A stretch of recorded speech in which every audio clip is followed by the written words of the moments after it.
everybody. Welcome to Tangent TV. My name is Joseph Lanzillotta, and I am the Student Entrepreneurship Program Manager at Tangent, Trinity's Ideas Workspace. You'll see if you've been watching a number of the videos that I've now updated us a little bit, so we have all of our social channels and things here on the side. We're all at TCD Tangent, and the Tangent TV logo over in the corner. So definitely do subscribe to the YouTube channel if you haven't already. You'll see all the videos that are going to be up and coming, and follow us on all of our socials to get the notifications on what else is going on in Tangent. But today, it's another one of our Techstars Entrepreneurs Toolkit sessions where we're doing a skill. The skill today is learning about EQ for entrepreneurs. So this is what I'm pretty excited about myself. EQ, we're going to go through it, is emotional intelligence, or the emotional quotient. And I think in this time right now, we're all quarantined at home.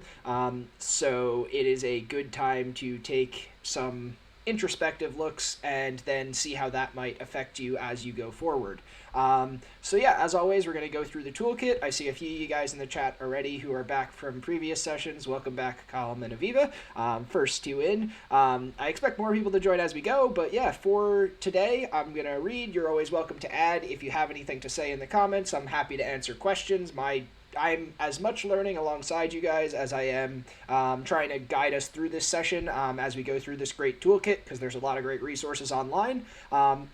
So today we are going through, someone's tapping into their emotions, wonderful. So today we're going through topic 17, EQ for entrepreneurs.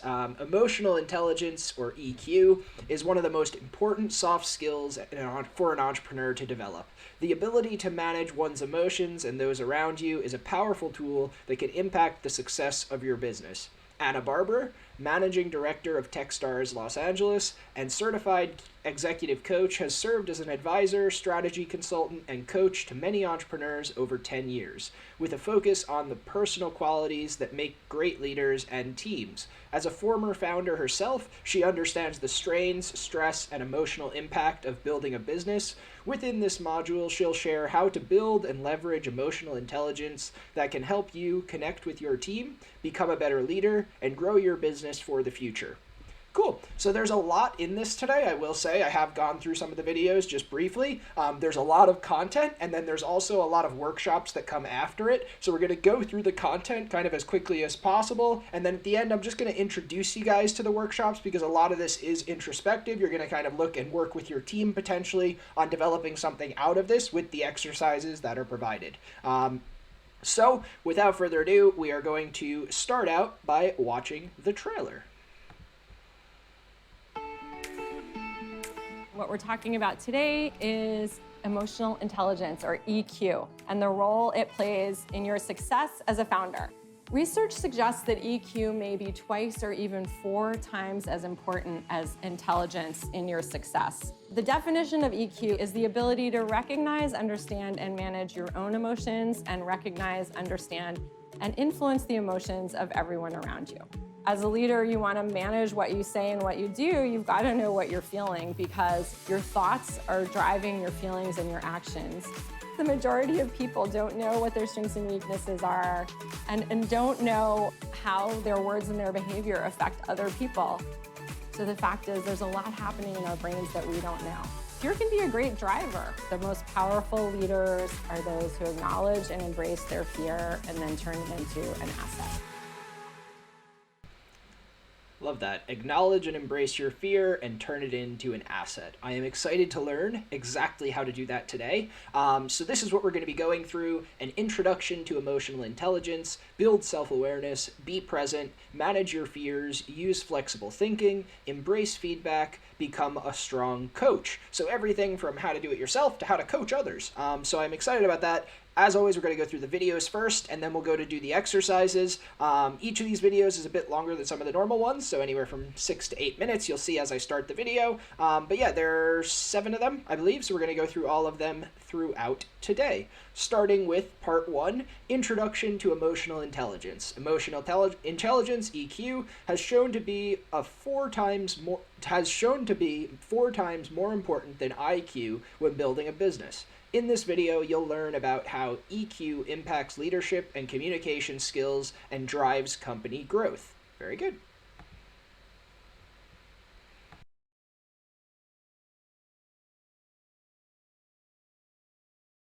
Good morning, everybody. I'm Anna. I'm the Managing Director of Techstars LA, and I'm also an executive coach. And what we're talking about today is emotional intelligence, or EQ, and the role it plays in your success as a founder. EQ, which is sometimes referred to as emotional intelligence, emotional quotient, I'm going to use those two interchangeably, is the ability to recognize, understand, and manage your own emotions, and recognize, understand, and influence the emotions of everyone around you.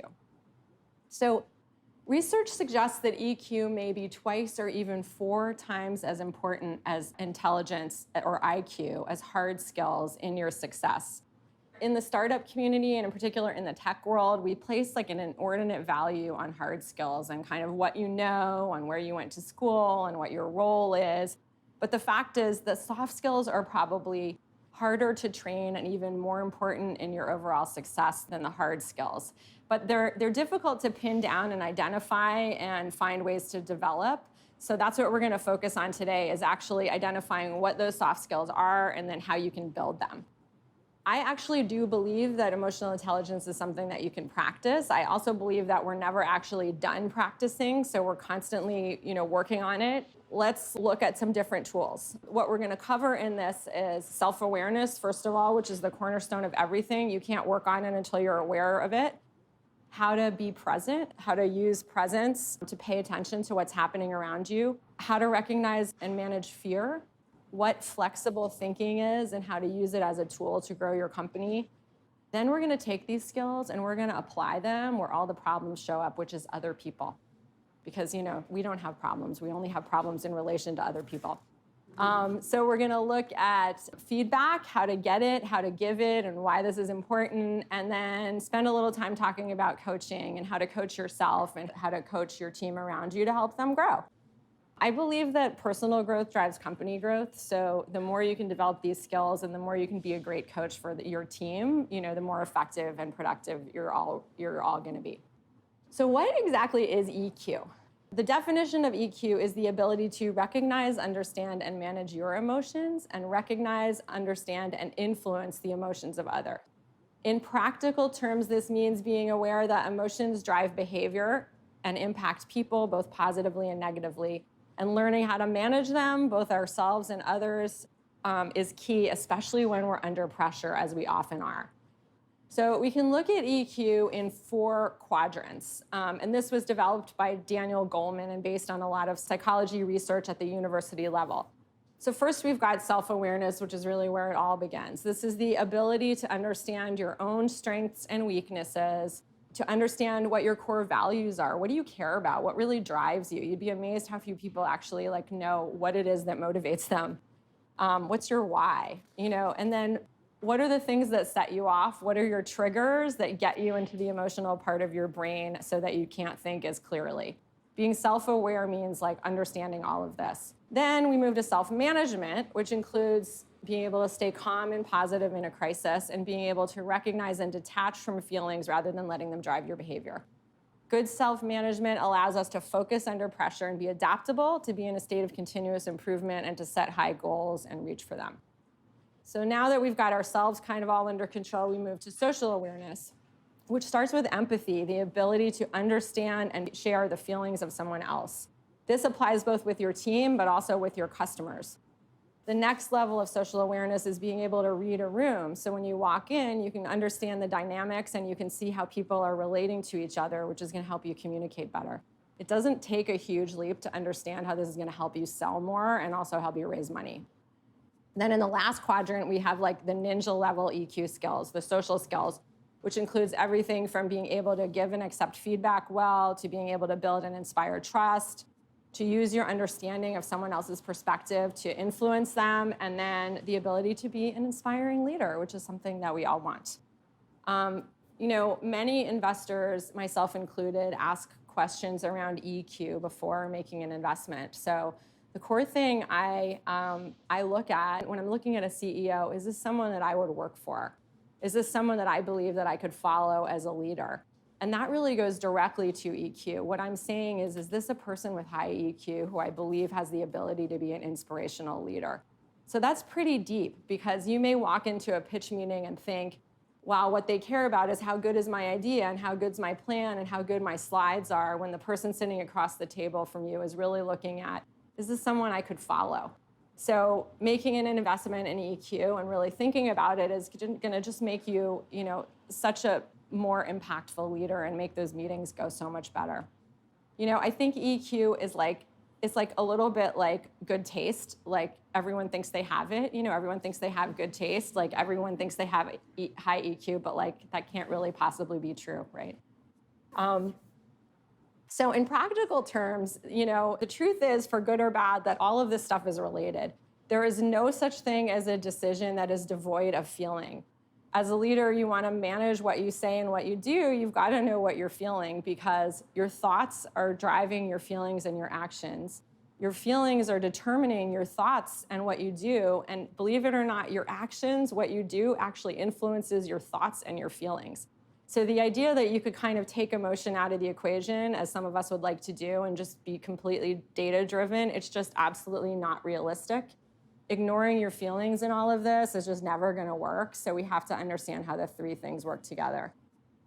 What we're really trying to do when we build EQ is get our two brains to work together. We have our feeling brain, which is wired unconsciously to keep us safe. And a lot of the actions we take are driven by impulses that are just really deep and that we may not even fully understand. So as a leader, you want to become fluent in EQ so you can use all these tools to build better teams, to build better companies, to have a greater impact on your customers and everyone around you. And there's like a huge additional bonus from understanding and investing in EQ, which is that your friends and family and probably even your dog are going to like you better. Very good. If I can get dogs to like me better, I'm very happy. So we'll build on from that, going into part 2, developing self-awareness. Now that we know what it is, so high self-awareness can help entrepreneurs make better decisions in situations and be open to more feedback. In this video, you'll learn about the qualities people with high and low self-awareness possess, and tools to unveil your awareness of blind spots. Interesting.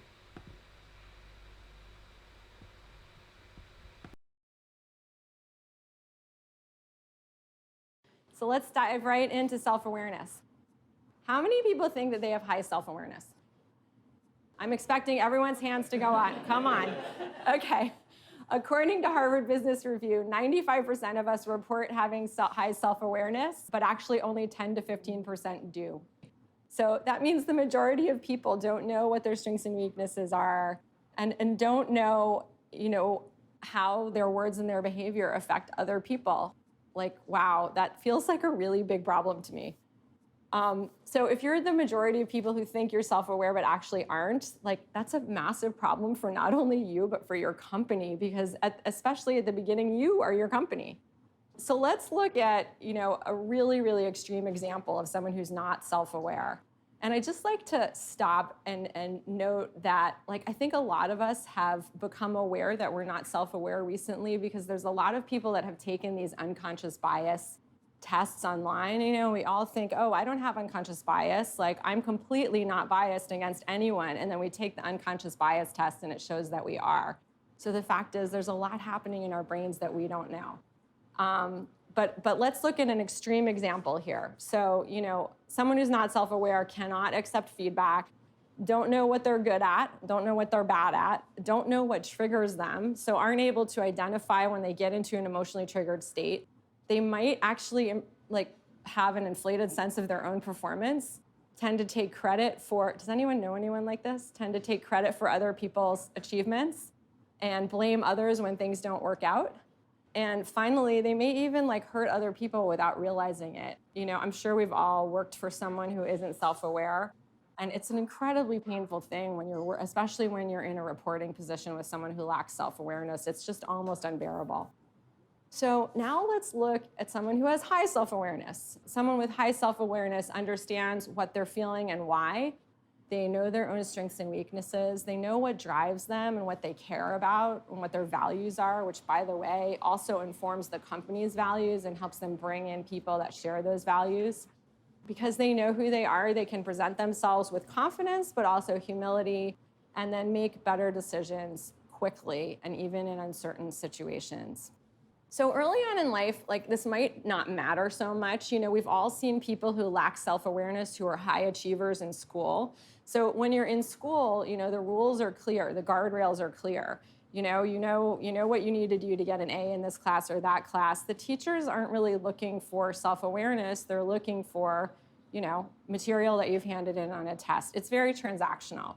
When you get out into the real world, right, and in particular when we're trying to build companies, and how you affect other people, your ability to inspire people to come follow you and work for you, your ability to convince people to buy your product, all of those skills that relate to EQ become so much more important. And that's when the difference between people that have high self-awareness and those that don't really, really starts to ramp up. So we're gonna go over a quick way to get started building your own self-awareness. So the first step is getting a baseline, what do you know about yourself?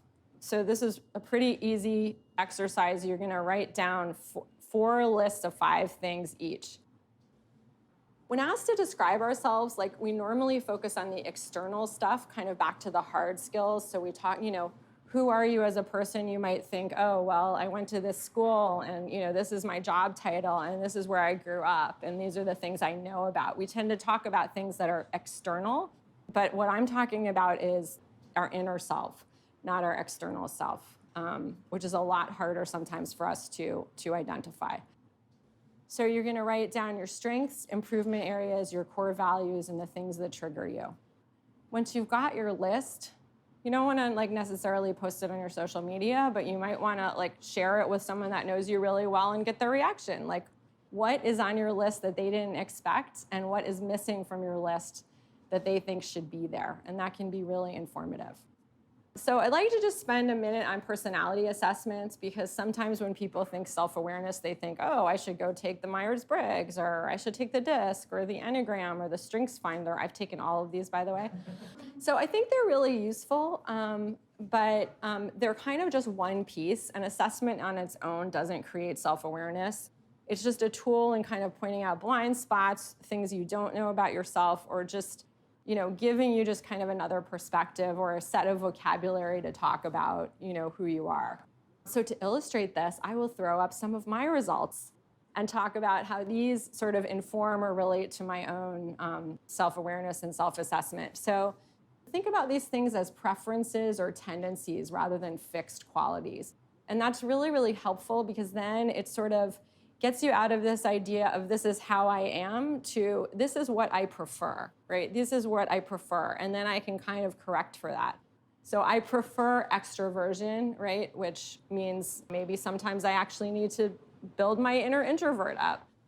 I am very high level, strategic. That's what strategic, intuitive is, So I like to stay on the top and think in frameworks, right? So sometimes I can need to spend a little more time working on the details and building up from the bottom. Judging, dominance, input, activator. I have a super strong preference for making decisions. I like to be in charge, right? That also means, on the flip side, I have trouble with followership. In any event, these can be very useful. They are one piece of the puzzle, but they're kind of not the beginning and the end. So here's what it looked like when I did this full exercise on kind of strengths and growth and values and triggers. It's a little scary for me to put this up here because I'm like, wow, I'm telling you an awful lot about myself. But, self-awareness and opening that door is a little scary. It's like, what if I discover I'm not perfect, right? So guess what? You're not. None of us are. But the more you get to know yourself, there's real power here. There's real learning and growth. And the better you're going to be in every area of your life. So we can think about all this information about yourself in kind of 4 different boxes. So the first one is your open self, the things that are known to you that are known to others. And then you have the hidden self, which is you know it about you, but maybe other people don't know, right? So with a hidden self, what you want to actually try to do is make that box as small as possible. The more you reveal and share about yourself, the better your communication and your relationships are going to be, and the more you can learn. So there's a lot, it's scary to divulge things that maybe feel private to you, just about how you are and what you care about, but the more you do that, the better your connections are gonna get. Okay, so let's talk about the unknown for a minute. I don't really get this. I'm like, how can there be something about me that I don't know and no one else knows? It's kind of like if a tree falls in the forest, like, does it really, no one hears it, does it exist? I don't know. But the one to really focus on, though, is the blind spots. So the blind spots is stuff about you that's obvious to everyone else that you don't know. Right? And this is the really scary one. So the more you can open the lid to that box and look in it and get the things that are over there into the open self and out into the open and expand that green box, the better everything is going to be for you. And the more you're going to be able to connect with people in an authentic way.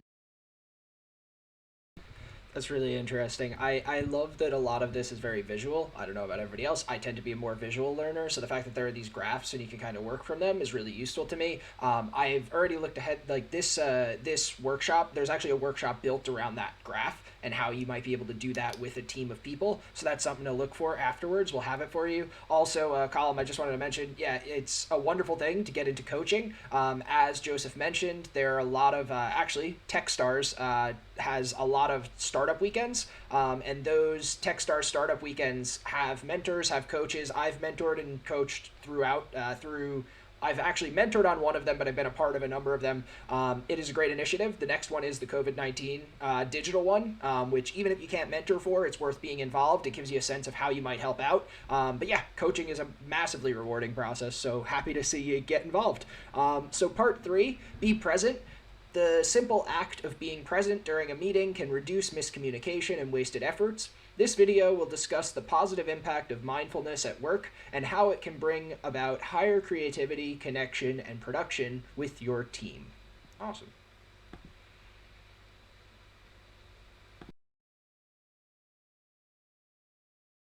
So now we're going to talk about presence. This is really the cornerstone of self-management.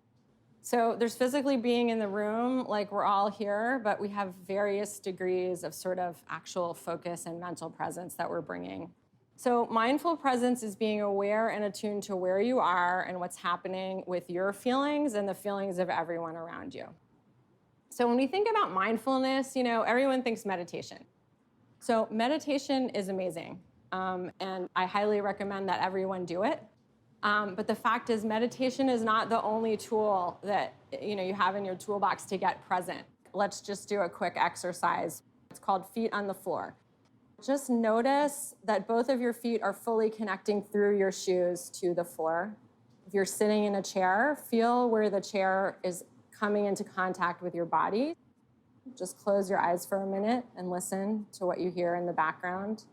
Imagine that there's a string that's pulling straight from the top of your head all the way through to the ceiling above you. And as you do that, you'll notice that you'll sit up a little bit straighter and that you'll open up your chest a little bit so you're able to breathe a little bit more. And then just open your eyes and really look at everything that's around you. What color are the walls? Who are you sitting next to? How are you feeling right now? What's going on? Take a deep breath. And then you're back in the room. So I don't know about you, but I just did that myself, and I feel different now, and I feel like now I'm gonna talk slower, and I'm gonna be able to make more eye contact with you, and it took 30 seconds. So if you do that before you start a meeting, especially if it's a meeting that's kind of got a lot of tension and charge, you're just gonna have a much better meeting. There's also a great way to do this with a group. It's called red, yellow, green. And it's a really great way to start a team meeting. You just go around the room and everyone checks in whether they're feeling red, yellow, or green. So green means I'm in the flow. I'm calm, I'm rested, there's nothing bothering me. I'm fully ready to be present and be creative. It's great if everyone's in green. It's usually not the case. Yellow means there might be some anxiety fluttering around the edges. Something's a little off, not quite right. Either I'm distracted about something that's happening at home, or I'm bothered by something at work. And so, I might not be 100% here, but I'm 75% here. And then there's red. So if someone checks in red, it means there is something that is really upsetting me and I am in a full emotional high alert state right now, right? It might be a really big problem at home. It might be something at work. And by the way, you don't have to say, if you're in the red, you don't have to tell people why you're in the red. It might be something that you don't feel comfortable sharing, which is completely fine. But it is really important that your team knows that you're red. Because if you're red, you got to go deal with that. You can't do whatever this meeting is right now. It's just not going to go well. So if you do red, yellow, green, and one of your teammates checks in red, ask them what they need right now. Ask them if they need to leave, ask them if they need to have a conversation about it. So take care of your people first. If you have someone in red, or if you're the one in red, deal with that, and whatever it was that you were going to discuss in the meeting can wait. So there's a bunch of benefits you're going to get if you're fully present. The first one is really simple, just awareness. You're going to notice more of what's happening in the room, including people's body language, and you're going to be able to hear more of what's being said. So you're just going to pick up more of what's going on. That goes along with higher level listening. So you're going to be able to deeply listen and have empathy for the people around you if you're present, which you cannot do if you're distracted or you're checking your phone or you're kind of in and out of the room, right? And it means you're going to get the content. We have so much trouble with communication. It's amazing how often you'll leave a meeting and one person heard one thing and the other person heard something else. And if you're fully present, you reduce the chances of that happening. The third thing is your creative brain is going to be fired up. So you're going to be able to actually engage with whatever is the problem or the thing you're discussing. And by the way, if there's no problem or meaty topic of discussion, and it's just a meeting to report on stuff, you shouldn't be having the meeting. A good meeting is a meeting where there's some creative problem solving that needs to happen. Finally, you're going to have a positive impact on the people around you. Do you know those people that when you meet them and they shake your hand, they make eye contact, and they make you feel like you are the most important person in the world, and you have that jolt of energy that comes into you, those incredibly special people? If you practice presence, you will become one of those people, and you will have that impact on everyone around you, and there is just no greater gift than being that person for someone else. One of the biggest mistakes we make in life is living in the future, so worrying about things that haven't happened yet. So in the startup world, we worry about whether customers are going to like our product, or if we're going to run out of money in 6 months, or what if our competitor gets there first, or some other thing that we have no control of and isn't actually on the table today. The other thing we like to do is live in the past. So, having regret that we didn't make a different move yesterday, or resentment against someone else who didn't do something that they were supposed to do for us that has now created a problem, none of which is on the table today. So the team you have in the room with you today, the product you have today, the angel investor who just committed to being the first person to write you a check to get your product out the door, those are the things that are on the table today. And being present, will help you engage with today's problems using the best faculties you have today. Being present so you can bring your whole self into the room to lead is just going to be key to handling whatever comes your way.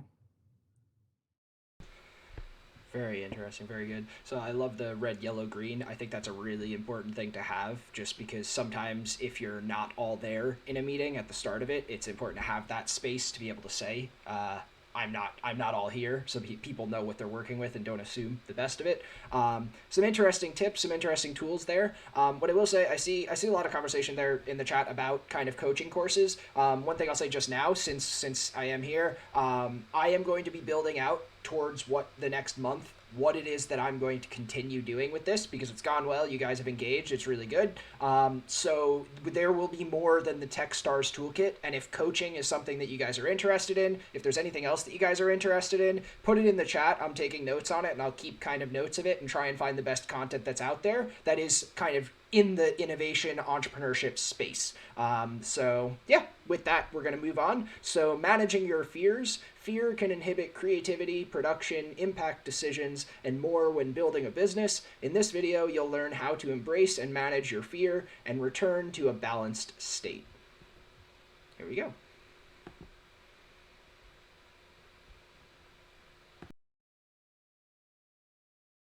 Let's talk about fear, because fear is a reality. When you're an entrepreneur, fear is everywhere. I don't believe a great company can be built on fear, but I do believe that a great company, in fact, most great companies, maybe every great company, is built by people that felt fear and worked through it. So what do we feel fear about? So Harvard Business Review actually did a study where they identified 7 specific and repeated buckets of fear that are felt by entrepreneurs.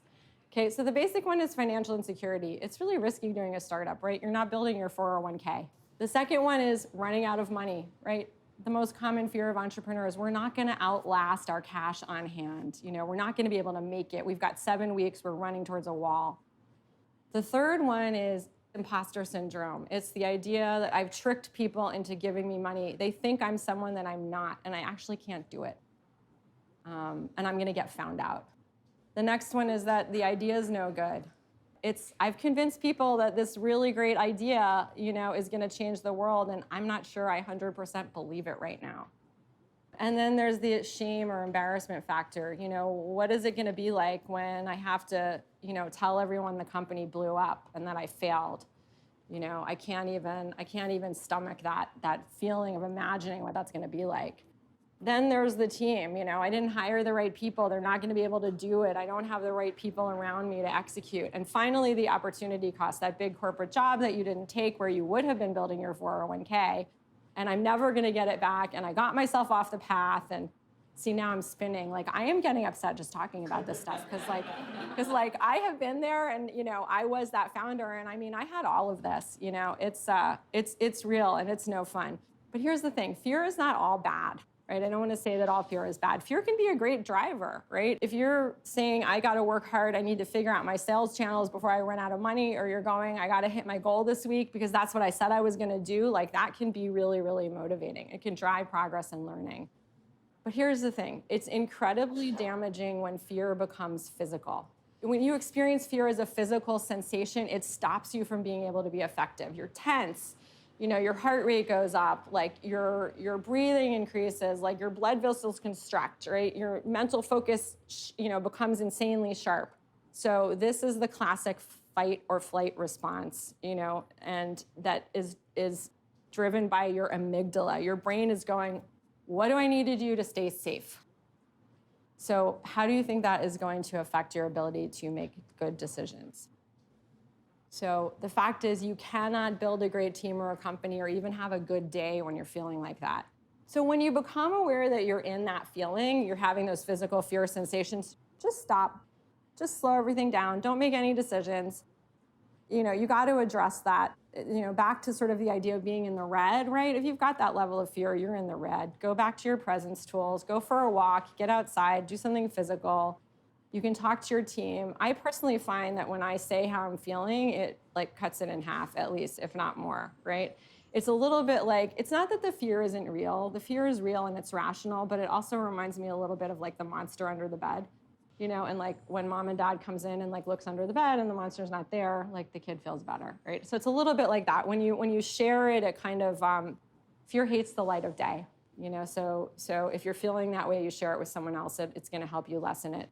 If there's no one that you feel like you can really talk to about it, which sometimes happens to CEOs because you don't want to say to your team that you feel afraid because you feel like you need to build confidence. You can always also, by the way, I would encourage you to say it to them anyway, because you're going to be they're not going to be freaked out. Your team's going to be glad that you shared with them. So if you are a CEO and you are worried about showing your fear and vulnerability to your team, think about it. If you decide to do it, you're going to get a lot of value out of it. But you can also write it down. Sometimes just writing things down sucks the power out of them. And, coach yourself. Just ask yourself a simple question. What's the one thing that matters right now? And that can sort of help you get back on track. The point is not to stop feeling fear or to imagine that you're ever going to get to a point that you're not going to feel it, because you will not. By starting a company or deciding you're going to be an entrepreneur, you've put yourself in a place where you're going to feel more fear probably than even the average person.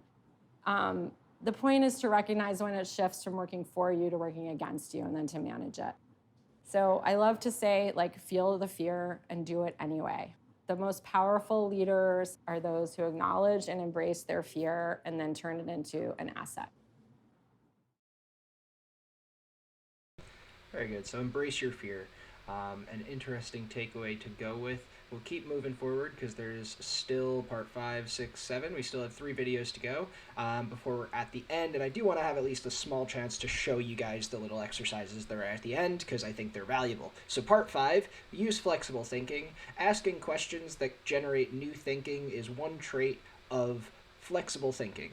In this video, you'll learn how flexible versus fixed thinking strategies affect decision-making, adaptability, and problem-solving. Cool.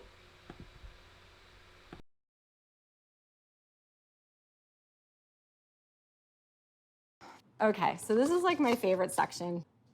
We're going to talk about flexible thinking. So you decided to work on this new thing and you had a plan. It was probably like an amazing plan. But as Mike Tyson said, everybody has a plan until they get punched in the mouth.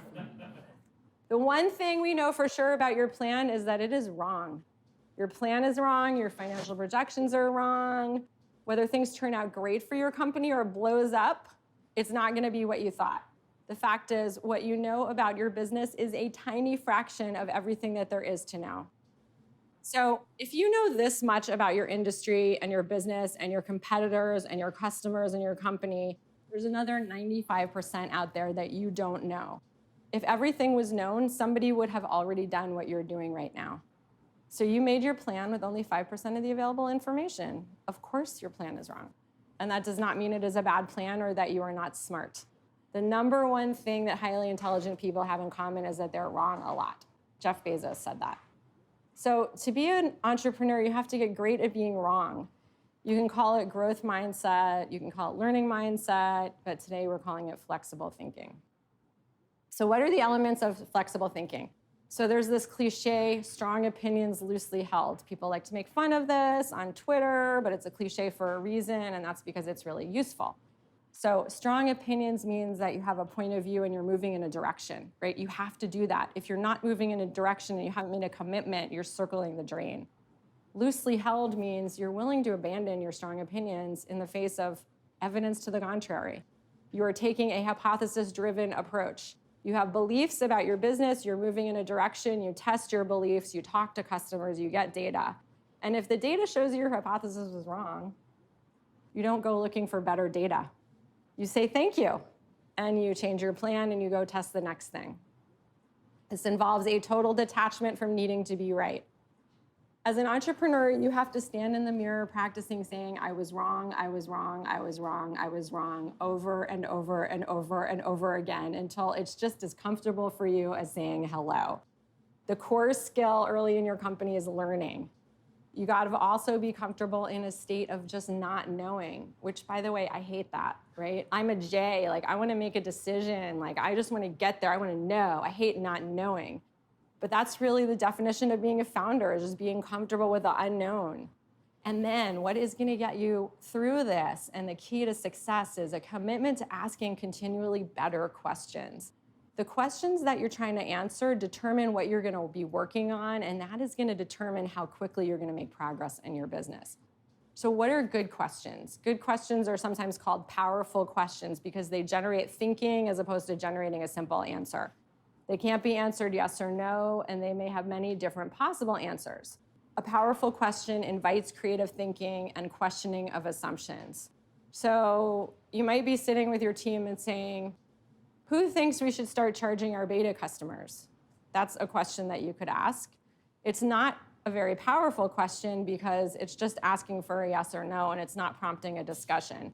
A better question on that topic would be, what might happen if we start charging our customers? So now imagine the conversation you're gonna have if you ask that second question. It's gonna put you into a conversation that's gonna invite creative thinking. Powerful questions are universal. So you can just have this toolkit of questions and you can just bring them out with you. They apply to lots of situations. When you get really good at flexible thinking, these questions will become second nature to you. You know, like, what's working, right? I love to ask like positive questions rather than negative questions. When you focus on what's not working, it takes your brain into a negative place. But if you ask what's working, you know, one thing to say is what's working and how can we do more of it, right? And that takes you into a positive generative place. Another one that I love to ask is what's at stake here? Because when you name the stakes, behind a decision, it can tell you, how essential is this? And if you're worrying about something where the stakes actually aren't that big, asking what's at stake here can cause you to let that question go and focus somewhere else. So just like we looked at the profile of the person who isn't self-aware and we thought about like how bad it would be to work for that person or with that person, here's another frame on that, which is thinking about being in a fixed thinking mindset or a judgmental mindset versus a flexible thinking mindset. And I want to again, just point out that these are states of being. They're not kind of absolutes. So we all spend time over here in fixed, and we all spend time over here in flexible. So fixed people are feedback avoiders. They've got their story. So you may have been in a meeting or seen someone in a meeting when they're pitching or they're presenting, and they go into it like a fight. What they're trying to do is convince you that their point of view is right.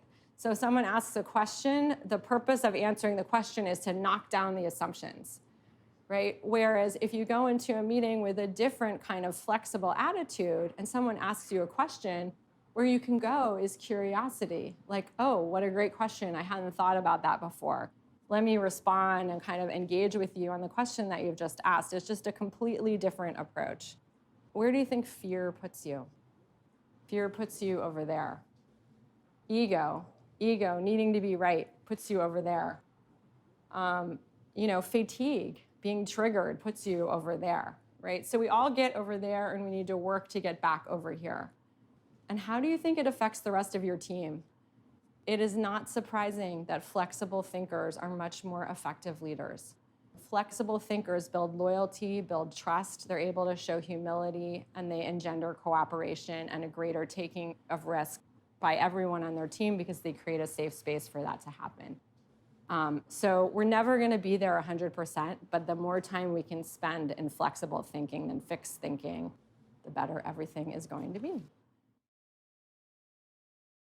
It's a really interesting way of representing it. Like, I've seen it before, the idea of the flexible versus fixed, but the idea of and you should approach conversations with curiosity. It makes it more open, asking open questions, but that juxtapose the flexible versus fixed thinking. If you go into it that way, it's a very simple representation of something that tends to be a bit more complex and open there.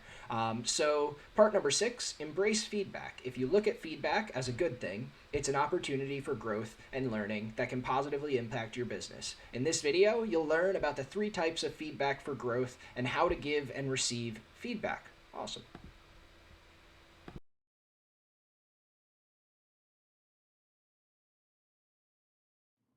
So let's talk about feedback.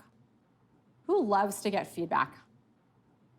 I love that. A lot of people that love to get feedback. Unfortunately, feedback has picked a pretty bad rap. If you're getting feedback, a lot of people think it's because you did something wrong. You're broken, and I have to fix you by giving you some feedback that's going to make you better.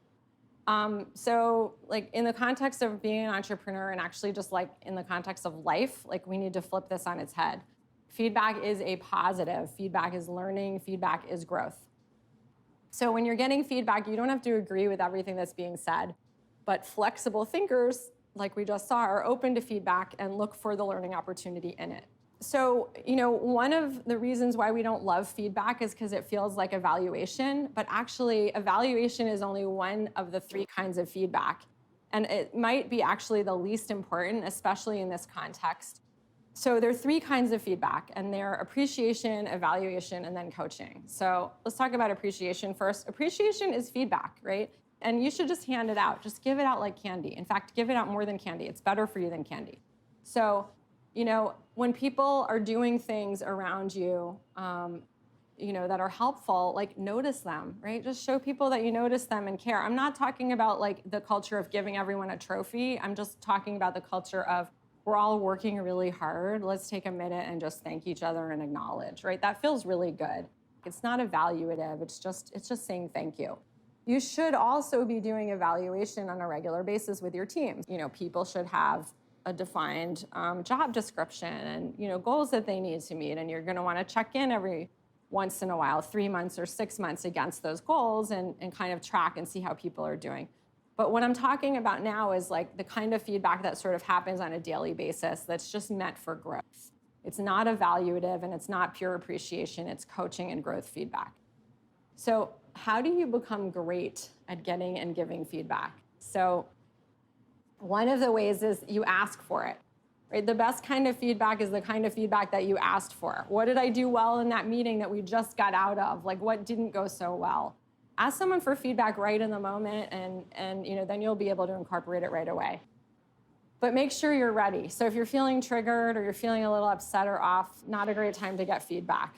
When you're getting feedback, practice active listening. So you're not going to argue, you're not going to speak. Don't question the content, question for understanding. So remember that it's hard to give feedback. So like have some empathy for the person who you've asked for the feedback, because that's a difficult place for them to be. And remember also, this is an exchange. So it's not like you've asked me for feedback, I'm telling and you're listening.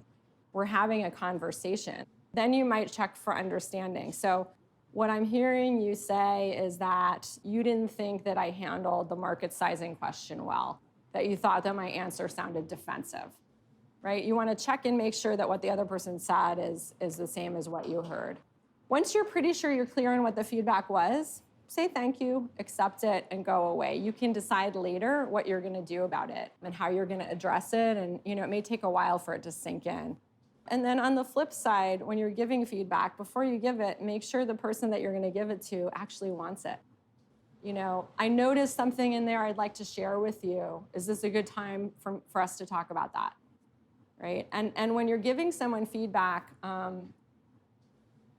you don't want to, you want to share your observations as opposed to your judgment, right? So you want to really stay with, this is what I saw, this is what I observed, this is what I noticed. It's up to the person getting the feedback to make the interpretation. You don't want the feedback to come across as, you should be more like this, you should be more like that. You just want to share what you observed and let them learn from it. So if you've got trouble with feedback, practice. Like, I think it's great to practice on things that are not very loaded. Ask for feedback on, how your presentation skills were, or how your meeting agenda was, or something that's kind of not very deep and personal. If there's certain people you don't want to get feedback from because they just trigger you, that is totally fine. If there are certain topics that are off the table, that is also totally fine. You should work to expand on it. Like, again, back to that whole idea of like expanding the boxes and reducing your blind spot. Like, the more feedback you get, the smaller your blind spot's going to get. Some people like to have mantras. Like, I know someone who actually repeats in his head before he gets feedback is growth, feedback is growth, feedback is growth, so that he can kind of like calm himself down so that he can hear what's being said. Whatever is your trick for managing it, just look for what's true, the 10% that's true. And if you don't like the rest, you don't have to take it. The truth is that high-performing entrepreneurs, teams, and cultures are all feedback seekers. So especially if you're leading a teams, the first step is for you to model asking for feedback and then also responding to feedback in a positive and a thankful way. I love the coaching of yourself. Feedback is growth before you get your feedback. I think there's a lot to be learned here, but I think a lot of this is going to be in practice as you start to do it. You're going to feel it, you're going to learn it, and also the exercises are going to be pretty valuable. This is our last video before we dive into the exercises. So finally, become a strong coach. So a few people asking about coaching. Now we get to go into a bit about becoming a strong coach. As I said, I'll try and find a bit more if you guys are still interested. So founders can't do and solve everything. They need a strong team to move the company forward. In this video, you'll learn how to growth coach your team to develop better solutions while improving efficiency. Very good.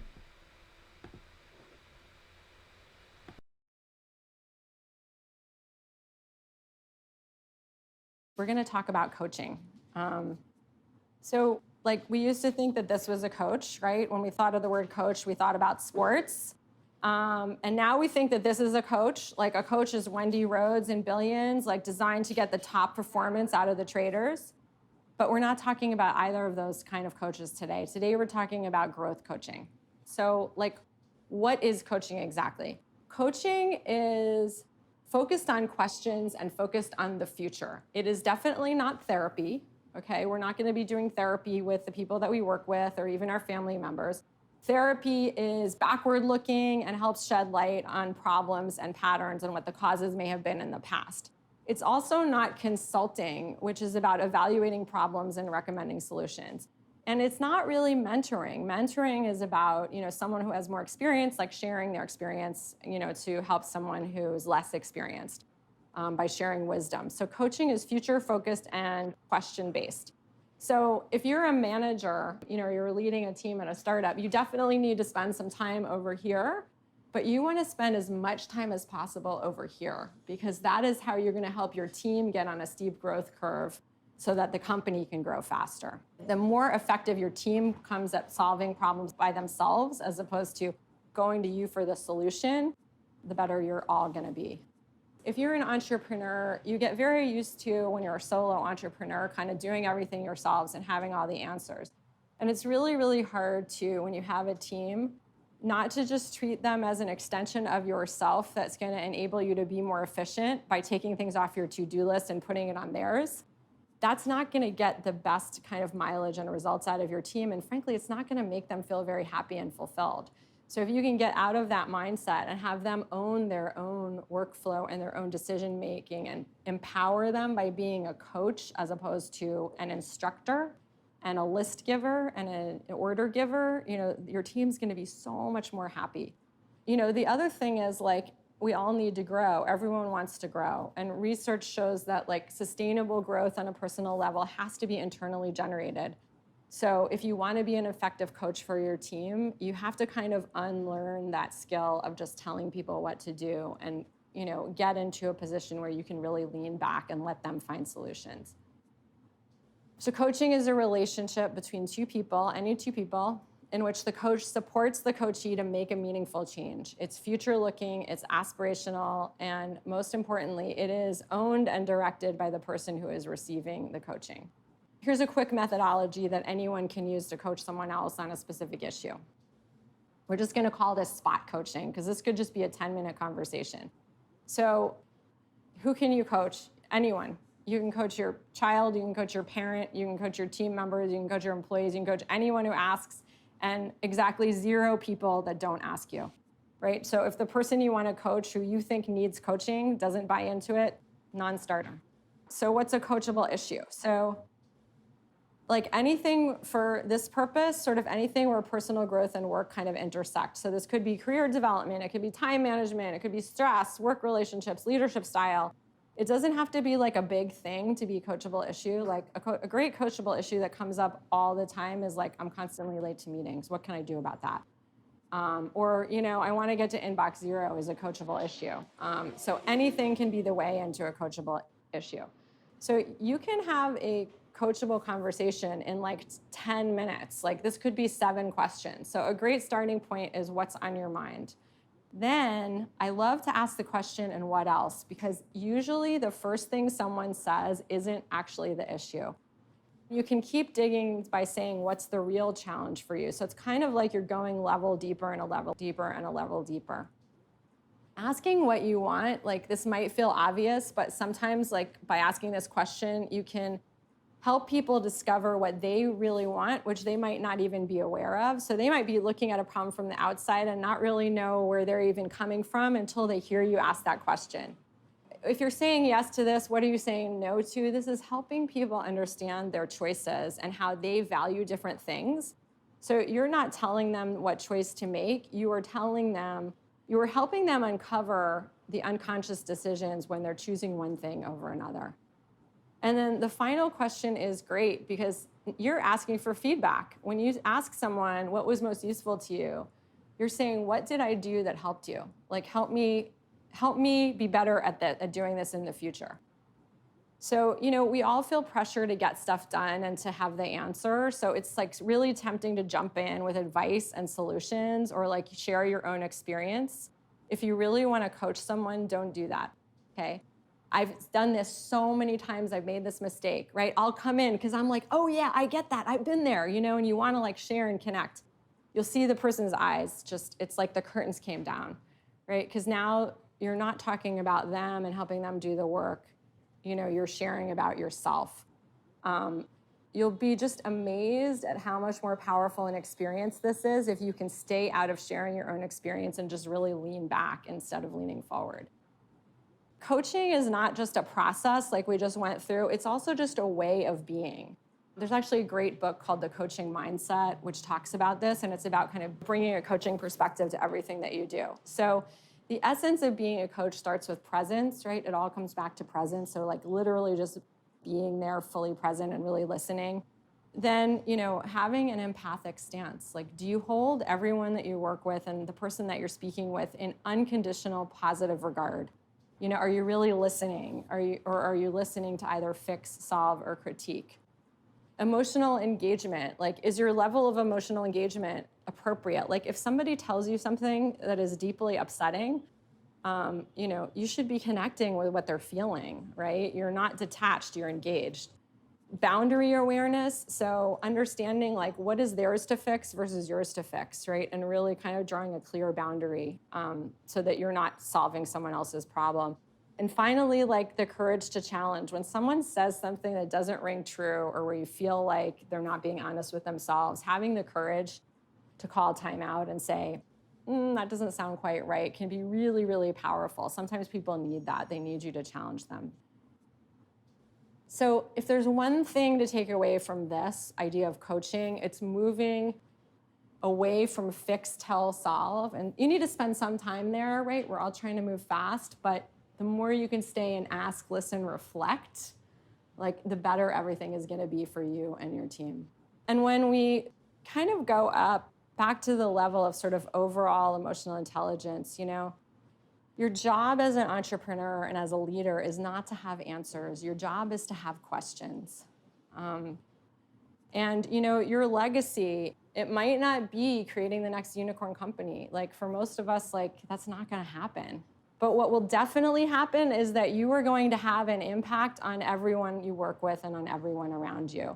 And so developing your EQ will help ensure that that impact is a positive one. Thank you. Really interesting. So yeah, trying to have a positive impact. I think that's a strong note to end on. Now I know that we're almost to the hour, so I am going to go through the worksheet, but I'm not going to go into every little bit. As always, the link to the Techstars toolkit is in the description of the video. Techstars, basically just search Techstars Entrepreneurs Toolkit. You can find it if you can't get to that link for whatever reason. But yeah, this is the worksheet that you can go through, a little brief on what is EQ, then an exercise on how to build self-awareness, just some examples, the slides basically of what she had talked about. This is the first exercise she talks about, going through your strengths, your growth opportunities, your core values, and your triggers.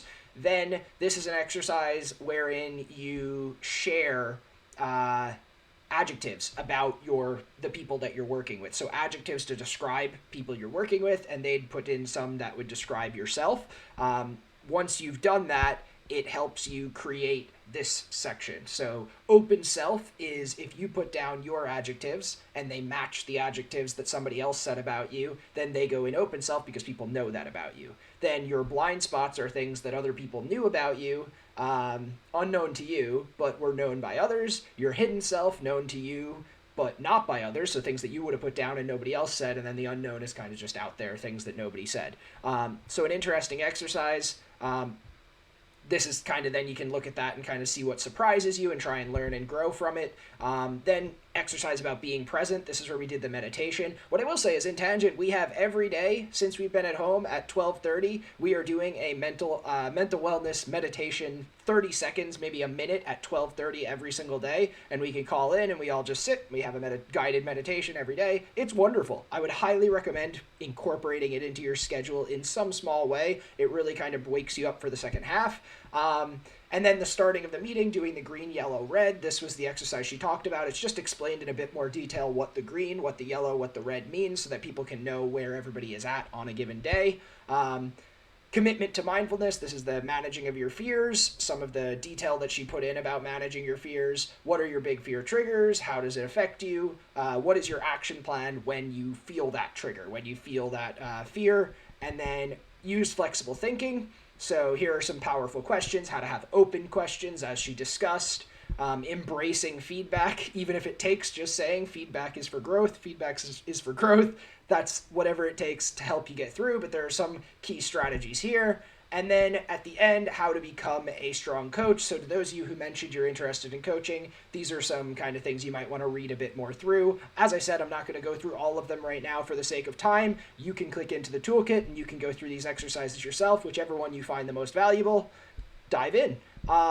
The additional resources at the end, some of these, they say, do require fees, but some of the tools to kind of assess yourself if you're having trouble figuring out, you're becoming more self-aware. These exercises, as she said, can form kind of the basis of your understanding of yourself, but at the end of the day, it is about you answering questions about yourself, and it can often be helpful if you do the exercise with people who know you well to see what they think, and then you feed that in.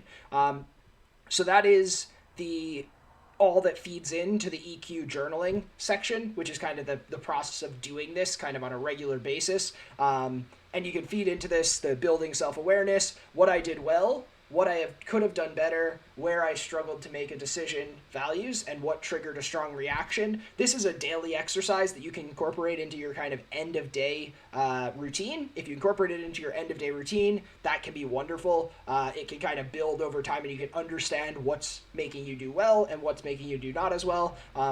One thing that could be really useful, and then it's just to be present, manage your fears, use flexible thinking,